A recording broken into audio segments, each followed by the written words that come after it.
وہ دور کم تھا. تو 28 صورتیں جو ہیں وہ مدنی ہیں. اب آپ جب 28 کو پلس کرو گے 86 کے ساتھ تو وہ 114 بن جائے گا. ہے نا مزے کا ٹرک کہ آپ کو ایزیلی یاد بھی ہو جائے گا, آپ کو پتہ چل جائے گا کہ قرآن پاک کی کتنی مکی اور کتنی مدنی صورتیں, اور آپ لوگوں کو بھولے گا بھی نہیں. مجھے بھی نہیں بھولا تھا, میں نے بھی ایسے ہی یاد کیا تھا. تو یہ ہیں ٹوٹل اس کی صورتوں کے بارے میں. ایک اور انٹرسٹنگ فیکٹ یہ ہے کہ قرآن پاک میں جو ہے 25 انبیاء اکرام کا ذکر کیا گیا ہے. ٹھیک ہے, ویسے تو انبیاء کرام بہت سے اترے, لیکن 25 انبیاء کرام کا ذکر کیا گیا. ان کی قوموں کے بارے میں ہمیں بتایا گیا, ان کے حالات اور واقعات ہمیں بتائے گئے, اور ہمیں بتایا گیا کہ انہوں نے کون کون سی لیمیٹیشنز کراس کیں, تو کیا کیا اللہ پاک کے عذاب ان پر نازل ہوئے. تو ہمیں ان چیزوں سے سبق سیکھنا چاہیے. اور چونکہ میں نے آپ کو بتایا کہ قرآن پاک کی سب سے بڑی سورت جو ہے وہ سورہ البقرہ ہے, اور سورہ البقرہ کے علاوہ سب سے چھوٹی سورت جو ہے وہ ہے سورہ کوثر. اب اس کی 3 آیات ہیں. ویسے تو قرآن پاک میں 2 اور صورتیں ایسی ہیں کہ جن کی 3 آیات ہیں, لیکن ہم ان کو چھوٹی صورتوں میں اس لیے کنسیڈر نہیں کرتے کیونکہ اس کے الفاظ کی تعداد اور اس کے جو بھی اندر ورڈز ہیں ان کی تعداد کے لحاظ سے اور صورتوں کے ورسز کے لحاظ سے جو ہے وہ سورہ کوثر سب سے چھوٹی صورت کہلاتی ہے. اس کے علاوہ قرآن پاک میں جو بیسٹ ڈرنک, جس کو سب سے بہترین مشروب کہا گیا ہے, وہ دودھ ہے. اور کھانے والی چیزوں میں سے سب سے بہترین چیز اور شفا ہے جس کے اندر, اور حضور پاک صلی اللہ علیہ وسلم کا سب سے پسندیدہ ہے, وہ اسے شہد کا نام دیا گیا ہے. شہد کو سب سے زیادہ بہترین کھانے والی چیزوں میں شمار کیا گیا ہے قرآن پاک میں جس کا ذکر ہے.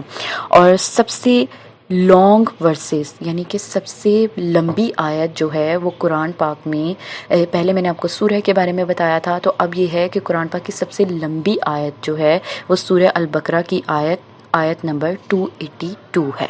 یہ پورے قرآن پاک میں سب سے لمبی آیت ہے. اور سب سے بڑا جانور جس کا ذکر قرآن پاک میں کیا گیا ہے وہ ہے ہاتھی, ایلیفینٹ. اور سب سے چھوٹا جانور جس کا ذکر قرآن پاک میں کیا گیا ہے وہ ہے ماسکیٹو, مچھر. اب آپ تھوڑا سا حیران ہوں گے کہ ان جانوروں کا قرآن پاک میں ذکر کیا جا رہا ہے, تو یہ تو کتاب تو اتنی کلام پاک جو ہے وہ اتنی پاک چیز ہے, تو ان جانوروں کا ذکر کیوں کیا گیا؟ تو بھائی جب ہم پڑھیں گے نا صورتوں کے بارے میں, تفسیر پڑھیں گے, تو آپ کو مطلب سمجھ آئے گا کہ اللہ پاک نے ہمیں کن باتوں کو سمجھانے کے لیے ان چیزوں کا ذکر کیا ہے. تو یہ اللہ کی ہی تخلیق نا, تو اللہ کی کوئی تخلیق بری نہیں ہے, ہر ایک کسی پرپس کے لیے ہی پیدا کی گئی ہے. تو یہ چیزیں سمجھانے کے لیے اللہ پاک نے کچھ مثالیں دینے کے لیے ان کا ذکر فرمایا. اور اس میں ایک اور بات ہے فیکٹس میں کہ قرآن پاک کا دل جسے کہا جاتا ہے نا, ہر انسان کا دل ہے, ہر چیز کا دل ہے, تو قرآن پاک کا دل ہے سورہ یاسین.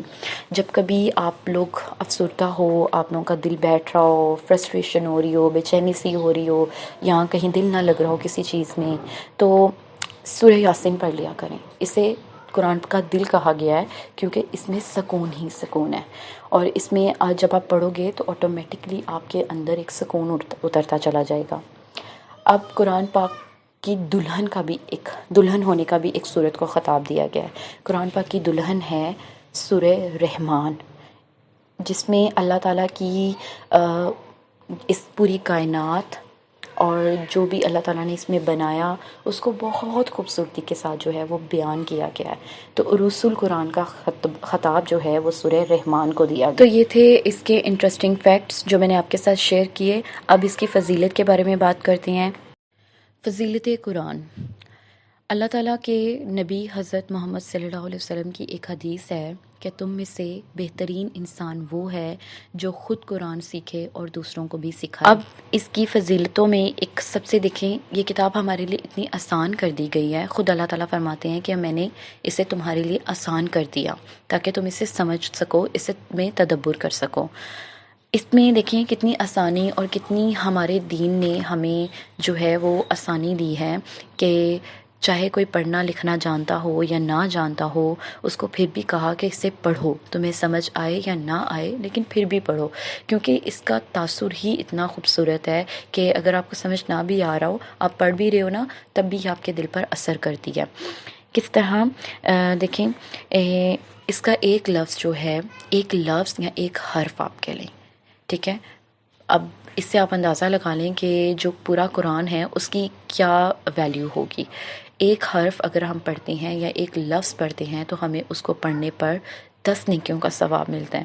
تو آپ دیکھیں، چھوٹی سی ایک سورت لے لیں، سورہ کوثر لے لیں۔ سورہ کوثر میں اب آپ دیکھیں کہ 3 آیات ہیں اور کتنے زیادہ لفظ ہیں، حرف ہیں۔ تو اگر ہم ایک حرف پڑھنے پر ہمیں 10 نیکیاں مل رہی ہیں تو پوری سورت پڑھنے پر ہمیں کتنی نیکیاں ملیں گی؟ ہے نا اچھی چیز کہ تو پھر تو ہمیں نیکیاں کرتے چلے جانا چاہیے اور اس سے پڑھتے چلے جانا چاہیے، اور اس کو تو بالکل بھی چھوڑنا نہیں چاہیے۔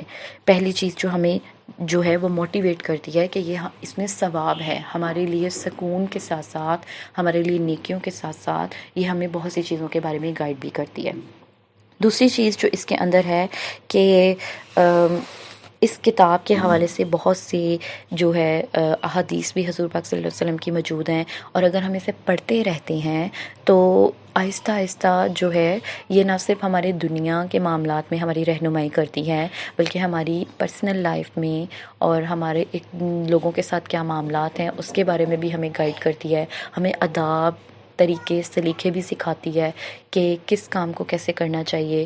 اور جب ہم یہ پڑھتے رہتے ہیں تو یہاں تو یہ ہماری ہیلپ کرتی ہی کرتی ہے، لیکن قیامت کے دن جب ہماری زندگیوں کے فیصلے ہو رہے ہوں گے کہ ہمارے نامہ اعمال کھول کر فیصلے کیے جائیں گے، تو آپ کو پتہ ہے یہی کتاب جو ہے وہ ہماری وہاں آ کے شفاعت کرے گی، ہماری گواہی دے گی اللہ پاک کے سامنے کہ اللہ یہ بندہ مجھے پڑھا کرتا تھا، مجھے سمجھنے کی کوشش کرتا تھا، یا یہ بندہ جو ہے وہ یہ بندہ جو ہے وہ پڑھا لکھا نہیں تھا، ان پڑھ تھا، اسے سمجھ نہیں آتا تھا، پھر بھی یہ پڑھا کرتا تھا اس یقین کے ساتھ کہ یہ جو کتاب ہے یہ اس میں ہر چیز حق ہے، اس میں کچھ بھی جھوٹ نہیں ہے، اس میں کچھ بھی ملاوٹ نہیں ہے، اور یہ کلام پاک ہے۔ وہ صرف اسی یقین کے ساتھ پڑھتا تھا کہ یہ اللہ کی خوبصورت کتاب ہے، تو اے اللہ تو میرے اس بندے کی بخشش فرما دے۔ اب آپ دیکھیں کتنی بڑی بات ہے، ہمیں وہاں ہمارے کام کوئی بھی نہیں آئے گا، کوئی رشتہ، کوئی بھی انسان ہمارے وہاں پہ کام نہیں آئے گا، کام آئے گا تو ہماری وہ چیزیں جو ہم یہاں کر کے جائیں گے، اچھی چیزیں کام آئیں گی۔ تو یہ کتنی بڑی جو ہے وہ خوش نصیبی ہے کہ ہم میں سے کسی انسان کے لیے جو ہے وہاں پر قرآن آ کے خود گواہی دے گا اللہ پاک کے سامنے۔ تو چیز سے آپ اندازہ لگا لیں کتنی خوبصورت چیز ہے۔ اس کے علاوہ باقی جب ہم پڑھتے چلے جائیں گے تو آہستہ آہستہ آپ کو اس کے اندر اور بھی شوق ہوتا جائے گا، آپ کو انٹرسٹ بڑھتا جائے گا کہ اس کتاب میں کتنی اچھی باتیں کی گئی ہیں، اس کی کہانیاں کتنی مزے کی ہیں، اور کتنا کچھ ہمیں اس میں سکھایا جا رہا ہے۔ تو keep supporting me till then, thank you so much, اللہ حافظ۔